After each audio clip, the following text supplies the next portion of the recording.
warheads, and typically reach their target or targets in around 30 minutes.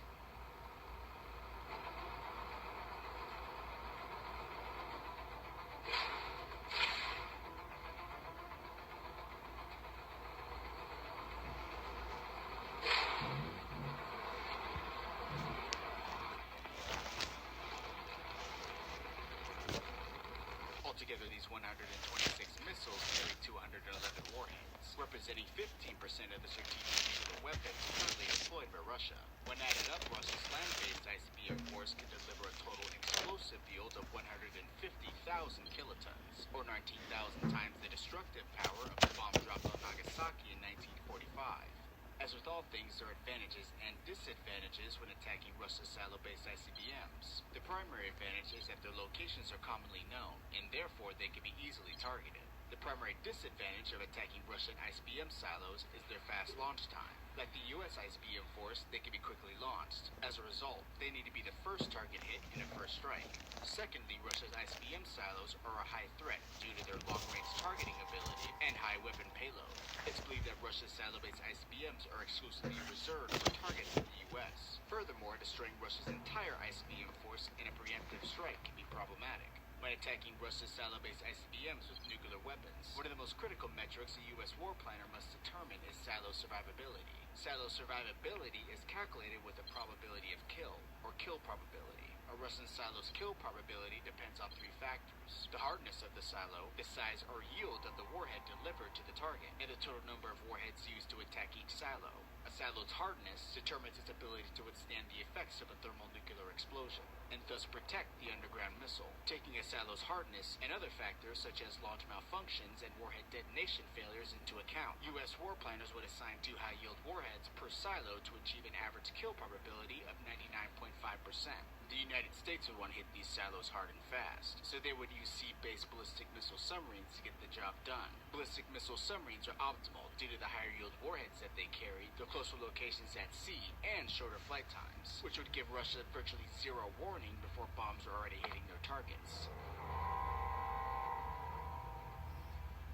The attack would use a total of 252 nuclear warheads, delivered from 63 Trident II missiles, with 2 475 kiloton W-88 warheads targeting each silo. The attack would expend 25% of the U.S.'s sea-based ICBM force. Delivery time would be around 15 minutes from launch, and silos would be hit with ground burst detonations. Remember the term ground bursts. This will be important later.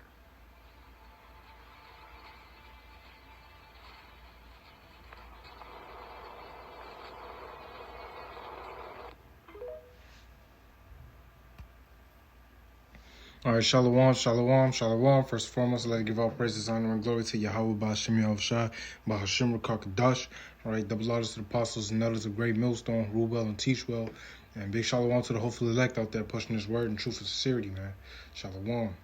All right, as you can see here, man, this thing is crazy, man. Right, these nukes, man. The day of destruction, man. The day of destruction is near, man. This place is going to get eradicated, man, especially Babylon the Great. Hint, hint, America. You know what I'm saying? America's going to be destroyed by these missiles, man. Right? I'm going to start off in Revelation chapter 9. And I'm going to start at verse 16. Right? I'm going to start at verse 15. Salakia.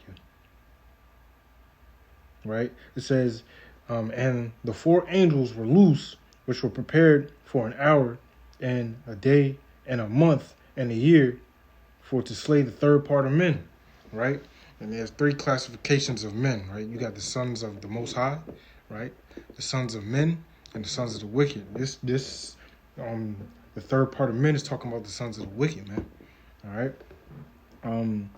Verse 16 says, and the number of the army of the horsemen were 200,000, right? And I heard the number of them, and thus I saw the horses in the vision, right? So the 200,000, right? That's 200 million, man. 200 million warheads is going to hit all over this earth, man, right? Especially going to hit Babylon for the most part and turn that jank to the lake of fire, all right? Right? How do we know that this 200,000 is nuked? Right, verse 17 says, and thus I saw the horses in the vision, and them that sat on them having breastplates of fire, right, and jacinth and brimstone, right? That breastplate, that's that armor, that metal, you know what I'm saying? That's protecting these nukes, man, these small warheads, man. All right? And that fire, that brimstone, that's what's coming out the back of that jump. You know what I'm saying? You see how a missile go up. It shoots up and it has that after fire, the afterburn, you know? You know what I'm saying? It says, and the heads of the horses were as the heads of lions, and out of their mouths issued fire, brimstone, and smoke. Right? And what does that? That's nuclear missiles, man. That's definitely nuclear missile talk. You know what I'm saying? All right. So verse 18, it says, by these three was the third part of men killed, and by the fire, and by the smoke, and by the brimstone which issue out of their mouths, right?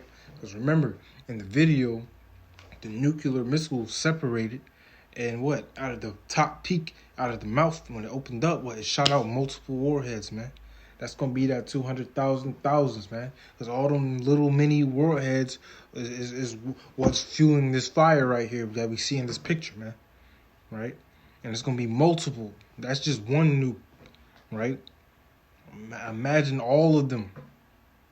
This place is going to be turned into a literal lake of fire, man. Right? Right? Verse 19, it says, for their power is in their mouth, right? The warheads.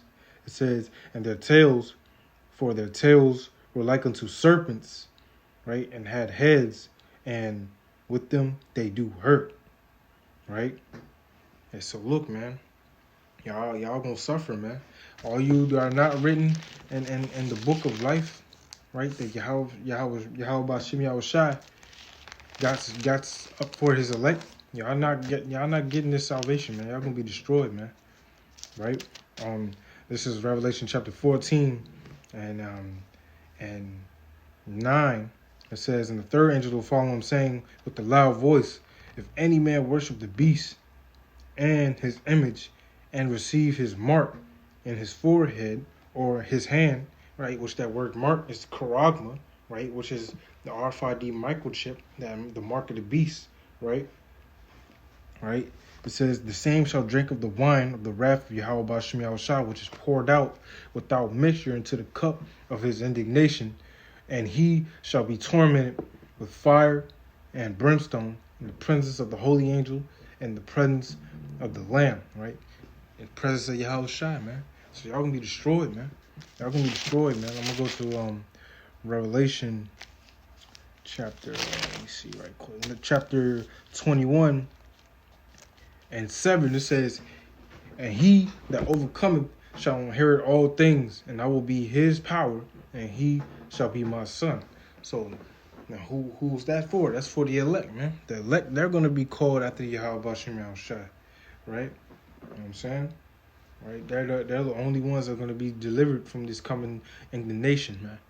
All right?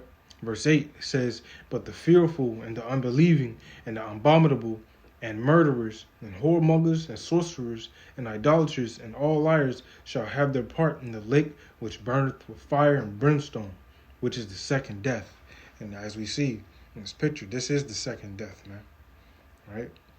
And this is coming, man. The Lord's going to bring great destruction and damnation to this place, man. Right? This place is just terrible, man. Right? And it's gonna be, man, it's going to be for naught. This place is going to come to naught. Right? You know what I'm saying? But beforehand, hella prophecies got to come to pass. Jacob's trouble, the sea hip, you know what I'm saying? All hell breaking loose. You know, famine of the word. Right? So we got a lot more to go until this day come, bro. All right? These people, hey, they gonna suffer, man. They gonna suffer wrath, man. Plagues and death and mourning. All right. Right. It says wait, I'm gonna get to another book right quick. Right. This is 2nd Ezra chapter 16:1. It says, woe be unto Babylon and Asia.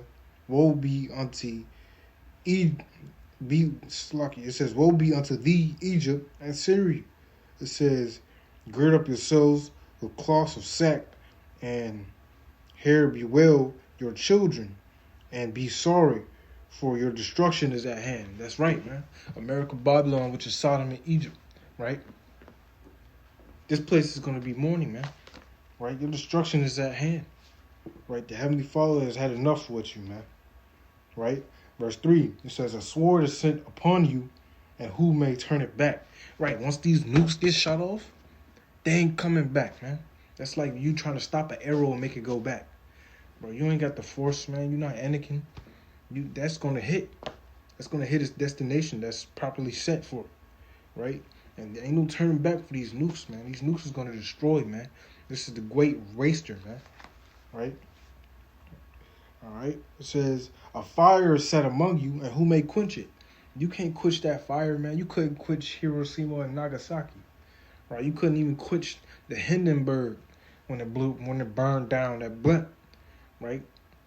You couldn't quench that. So imagine you quenching 200 million nukes. Impossible. You're going to be destroyed, man. Utterly destroyed and wasted, man. Right? It's on verse 5. It says, plagues are sent unto you, and what is he that may drive them away? Right? The only one who can drive those away is Yahweh Shem Yahushua. And that punishment there, you deserve it. You earned that. Right? Cain. Right? Let's see. It says, may any man drive away the hungry lion in the wood?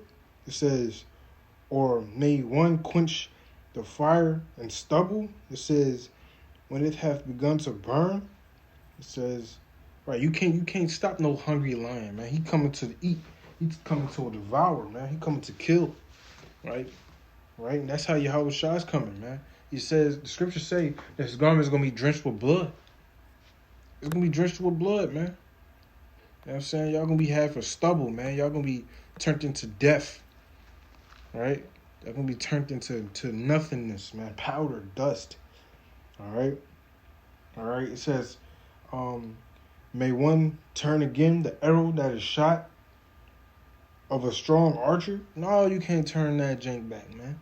The Lord's going to get you, man. All right? It says, the mighty Lord are the one, Yahweh Shem Yahushua, sendeth the plagues, and who is he that can drive them away? Can't nobody drive these plagues away, man.